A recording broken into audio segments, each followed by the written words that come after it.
এই যে ঘুম থেকে উঠলেন, ব্যাস ব্রাশটা নিয়ে দৌড়ে চলে গেলেন বাথরুমে, কি জন্যে?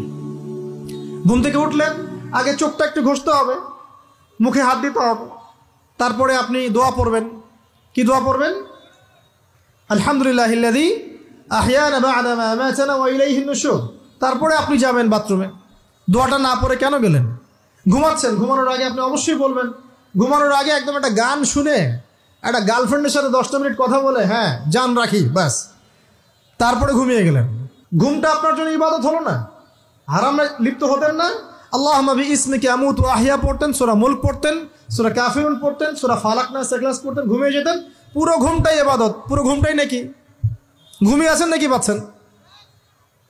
আপনি ইচ্ছাকৃতভাবে আপনার আমলটা নষ্ট করলেন। ইস্তেঞ্জা করতে গেছেন, ইস্তেঞ্জা করতে গিয়ে গান শুরু করে দিল বাথরুমে। বাথরুম সিঙ্গার আছে না কিছু? বাথরুমে গান গাওয়ার জায়গা নাকি? তো ওখানে গান শুরু করলো। বাথরুমে গান গাবেন কেন? আপনি ঢোকার সময় বলবেন কি? বিসমিল্লাহ আল্লাহুম্মা ইন্নী আউযু বিকা মিনাল খুবসি ওয়াল খাবাইস। এরপর ইস্তেঞ্জা করবেন, তারপরে আপনি গুফরানাকা বলে বের হয়ে আসবেন। পুরো ইস্তেঞ্জার সময়টুকু নাকি? নামাজ পড়তে দাঁড়িয়েছেন, এখানে রিয়া কোনো লৌকিকতা থাকবে না, লোকজন আমাকে দেখছে আমি ভালো করে নামাজ পড়ি, এমন থাকবে না। নামাজে দাঁড়িয়েছেন আল্লাহর জন্য খালেস। এখন আল্লাহ আপনার মাঝখানে আর কেউ নাই, আল্লাহ আপনার মাঝখানে আর কেউ নাই। এখন কি যা ইচ্ছা তাই নামাজ পড়বেন? একদল বের হয়েছে, এখন দেখি 2 ওয়াক্ত নামাজ পড়ে। তাদের বক্তব্য হচ্ছে যে 5 ওয়াক্ত নামাজ নাকি কোরআনে নাই, আর ওরা খালি কোরআন মানে হাদিস নাকি মানে না। কত যে ফেরকা এখন বের হয়েছে আল্লাহ ভালো জানে। তো 5 ওয়াক্ত নামাজ কোরআনে নাই বলে, সুবহানাল্লাহ। তো 2 ওয়াক্ত নামাজ পড়ে। তো এখন নামাজ কি মন গরম ভাবে পড়লেই হবে? ফজরের নামাজে দাঁড়িয়েছেন, ফজর নামাজ কয় রাকাত? 2 রাকাত। এখন আমি যদি বলি নামাজ তো ভালো কাজ, 2-এর জায়গায় 4 পড়লে কি সমস্যা ফজরে? যদি এমনটা বলি হবে? কেন হবে না? কারণ নবী সাল্লাল্লাহু আলাইহি ওয়াসাল্লাম 2 পড়েছেন, আমাকে 2 পড়তে হবে, সিম্পল। 4 পড়লে আপনার নামাজ বাতিল। ফজরের নামাজ 4 রাকাত পড়লে নামাজ কি বাতিল হবে না? মাগরিবের নামাজে দাঁড়িয়েছেন, 3 রাকাত নামাজ। তখন আপনি মনে চিন্তা করছেন না 3-এর জায়গায় আমি 4 পড়বো, 5 পড়বো। নামাজ তো ভালো জিনিস, বেশি করলে কি সমস্যা? সবকিছু বেশি করতে হয় না। রাসূলুল্লাহ সাল্লাল্লাহু আলাইহি ওয়াসাল্লাম যা দিয়েছেন তাই করতে হয়। এর নাম সুন্নত। বাইরে গেলে হবে কি? বেদাত। প্রত্যেকটা কাজ খেয়াল করতে হবে। তো প্রত্যেকটা আমল এভাবে। নামাজ, এই যে রোজা রাখবেন, রমজান মাসে রোজা রাখলে এটা ফরজ। আর আপনি চিন্তা করেন রোজা তো ভালো জিনিস, আমি রমজানও রাখবো, শাবান পুরো 2 মাসে রাখবো, হবে? দেখেন, নফল বিষয়টা আলাদা, আমি ফরজের কথা বলছি। কেউ যদি মনে করে ফরজ রোজা আমি 2 মাসে রাখবো, রমজানও রাখবো, শাবানও রাখবো, রোজা ভালো জিনিস করলে কি সমস্যা হবে? হবে না। এভাবেই হজ করতে হয় ওইখানে আরাফার মাঠে।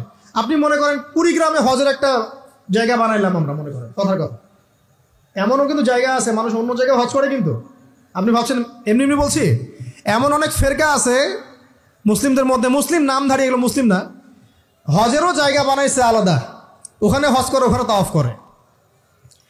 এখন হজ যেখানে করতে হবে ওখানে না করে যদি এখানে করি হবে?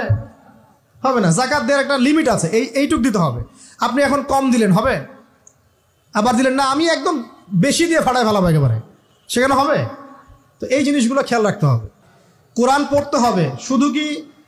শুধু কি জাস্ট তোতা পাখির মতো পড়েই যাবেন সারা জীবন? অর্থটা একটু বোঝার চেষ্টা করবেন না ভাই? করা উচিত না? করা উচিত।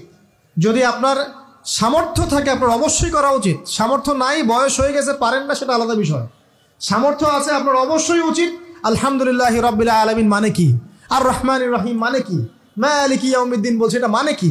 ইয়াকা না'বুদু বলছি, ওয়া ইয়াকা নাস্তাঈন, এর অর্থ কি? ইহদিনাস সিরাতাল মুস্তাকিম মানে কি? সিরাতাল লাযীনা আন'আমতা আলাইহিম গায়রিল মাগদুবি আলাইহিম ওয়ালাদ-দালিন, কি অর্থ? কি বললাম? নামাজে এটার অর্থ জানলে মনোযোগ কি ডানে বামে যাবে? যাবে না ইনশাআল্লাহ। এই যে আল্লাহ পাক বলছেন, ইয়া আইয়ুহাল্লাযীনা আমানুত্তাকুল্লাহ, হে মুমিনগণ আল্লাহকে ভয় করো, হাক্কা তুকাতিহি ওয়া লা তামুতুন্না ইল্লা ওয়া আনতুম মুসলিমুন, তোমরা এমনভাবে আল্লাহকে ভয় করো, ভয় করার মতো ভয় করো, এবং পরিপূর্ণ মুসলিম না হয়ে মৃত্যুবরণ করো না। এর অর্থটা জানলে ভালো লাগলো না? বুঝতে পারলাম না কোরআনটা? আল্লাহ বলছেন ওয়াযারু মা বাকিয়া মিনা রিবা, সুদের অবশিষ্ট অংশ ছেড়ে দাও। ওয়া ইল্লাম তাফআলু ফাআযারু বিহারবিন মিনাল্লাহি ওয়া রাসূলিহি, যদি না করো আল্লাহ এবং রাসূলের সাথে যুদ্ধের ঘোষণা শুনে রাখো। অর্থ জানলে হেদায়েত পাওয়া যায় না? অতএব অর্থটা জানার চেষ্টা করেন। আল্লাহ পাক তৌফিক ইনায়েত করুন। অর্থ বোঝার ক্ষেত্রে যদি কোনো প্রতিবন্ধকতা পান সামনে, আলেম ওলামার কাছে যাবেন, জিজ্ঞাসা করে অর্থ জেনে নেবেন। নিজে নিজে আবার মন করে ব্যাখ্যা করতে যায় না। কোরআন বুঝতে গেলে হাদিস লাগবে, হাদিসগুলো পড়তে হবে। হাদিসের কিছু বই কিনবেন, রিয়াদুস সালেহিন, ফয়জুল কালাম, এই যে আপনারা পড়েন, মুনতাখাব হাদিস পড়েন, ঠিক আছে, বুলুগুল মারাম মিন আদিল্লাতিল আহকাম, মিশকাতুল মাসাবি, এই বইগুলো বাসায় রাখবেন। এরপরে আস্তে আস্তে কিনবেন আবু দাউদ, তিরমিজি, নাসাই, এগুলো কিনবেন। পরে গিয়ে বুখারী মুসলিমের অনুবাদ কিনবেন, আগে কিনবেন না।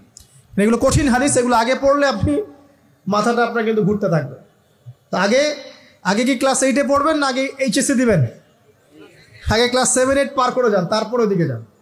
আল্লাহ বোঝার তৌফিক দান করুন। প্রিয় ভাইরা, ইলম অর্জন করতে হবে।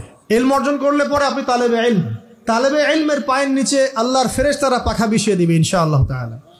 ইলম অর্জন করে আপনি যখন আলেম হবেন বা দ্বীনের জ্ঞান অর্জন করবেন, তখন আপনি দাওয়াতের কাজও করতে পারবেন। আপনার দাওয়াতে যত মানুষ ইসলামের দিকে আসবে, সমস্ত নেকি আপনি পাবেন ইনশাআল্লাহ।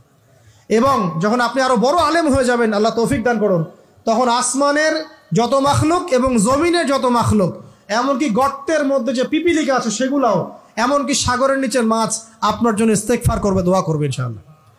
আল্লাহ পাক আমাদের সবাইকে শিরক মুক্ত আমল করার তৌফিক দান করুন, আমিন। আল্লাহ তাওহীদের উপর থাকার তৌফিক দান করুন, আমিন। আল্লাহ পাক আমাদের সবাইকে দ্বীন ইসলাম পরিপূর্ণরূপে পালন করার তৌফিক দান করুন, নবী সাল্লাল্লাহু আলাইহি ওয়াসাল্লামের আদর্শ মেনে চলার তৌফিক দান করুন, এবং দ্বীনের জ্ঞান অর্জন করার তৌফিক দান করুন। দুনিয়াতে আমরা যতদিন বেঁচে থাকবো, ইসলামের উপর যেন বেঁচে থাকতে পারি, এবং আমাদের মৌতের পর দারুল বারজাখ বা কবরের এই জিন্দেগি, আল্লাহ পাক আমাদেরকে এই ভয়াবহ ফিতনা থেকে, আযাব থেকে হেফাজত করুন, আমিন। সবাই একটা দোয়া পড়েন আমার সাথে, আল্লাহুম্মা ইন্না নাউযু বিকা মিন আযাবিল কবরি ওয়া আযাবি জাহান্নামা ওয়া মিন ফিতনাতিল মাহইয়া ওয়াল মামাত ওয়া মিন শাররি ফিতনাতিল মাসীহিদ দাজ্জাল। আল্লাহ রাব্বুল আলামিন আমাদের সবাইকে ইসলামের জন্য কবুল করুন, আমিন। Subscribe now and press the bell icon. Never miss an update.